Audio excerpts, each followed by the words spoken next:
Good morning, morning. Kain tayo ng rambutan. Marami kami rambutan ngayon. Meron ako isang piling na saging din dito, oh. Hinog na. Kaso, yung balat niya hindi maganda, pero yung loob niya ang ganda. Gawin namin ni Ate Ika mamaya na piniritong saging. Kung hindi ako tamarin. Na? Meron kaming isang tray na ganito kaliit. Meron kaming isang tray din na ganito kalaki. Ayan. Ang dami. Kain tayo. Kain kami na Tika. Kami lang pala na Tika kakain. Ito siguro hilaw pa to. Itong mga ganitong kulay. Yan. Ito. Hindi ko alam kasi alam kung green talaga to sa puno kung hindi hilaw pa talaga siya. Yan. Kain kami ni Ate Ika. Kanina pa kami kumakain. Nakaganitong dami na kami. Nasa kalahating kilo na yung nakain namin ni Ate Ika. Na? Matakaw kasi si Ate Ika na? Matakaw daw siya. Bumili kasi ang papa niya ng napakadaming rambutan. Naku, nalubat tayo. Nalubat na yung aking cellphone. Mamaya. Charge muna natin mamaya. No? Meron pa naman akong 20 minutes. O 20% na battery. Ano? Ano pala sabi ni teacher? Walang pasok ngayon? Ha? Wala bang pasok ngayon? Wala silang pasok ngayon kasi bagyo. Bagyo ba? Alam ko tapos na yung bagyo eh. Nahulog. Hindi kasi ako updated sa balita. Pero alam ko walang pasok. Narinig ko lang kahapon ng hapon. Walang pasok ngayon ang Malabon. Kaya wala kaming pasok. Walang pasok si Ate Ika. Tuwa siya pag walang pasok. Pero umiiyak naman yan pagka gustong pumasok.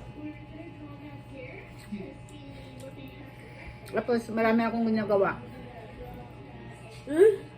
Hindi ko siya pinapapasok. Kahapon nag-away kaming dalawa. Kasi pinapabili niya ako kahapon ng tinapay. Ang lakas-lakas ng ulan. Nag-away kaming dalawa. Hindi niya ako bati. No, hindi mo ako bati kahapon? Bati mo ba ako kahapon? Hindi kasi hindi ako bumili tinapay. Tapos nagutom siya ng 4 o'clock ng hapon. Hindi ko pinakinggan kasi nga lakas ng ulan. Sabi ko, kain na lang siya kanin. Hindi siya kumain. Nantay niya yung papa niya. Yung papa niya dumating 10 o'clock.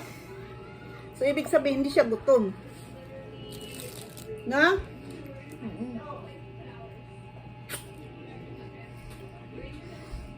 Wala kasi siyang trabaho. Kundi manood. Kaya binabantayan niya yung oras ng kain niya. Pagdating ng paggising niya sa umaga, almusal. Kung hindi kanin pinapakain ko, tinapay. Minsan ayaw niya sa akin. Mostly ayaw niya sa akin. Gusto niya papa niya. Kaso pag wala yung papa niya, mapilitan siyang ako ang magtubo sa kanya. No? Ang dami na namin nakain. Bunso, loaded na yan dyan sa CR. Ilagay mo yan sa isang tray. Bunso.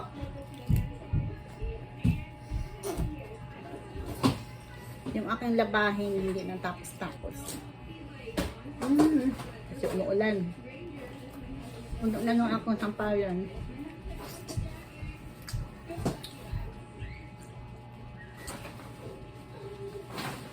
Loaded na yung akong sampayan. Pero nga, sinipa niya na. Ayan niya na. Bad talaga. Bad ikaw 100 ano? Siguro. Kasi maliit naman yung sa, XL. Pwede po puti sa amin namin. Huwag yung buti doon.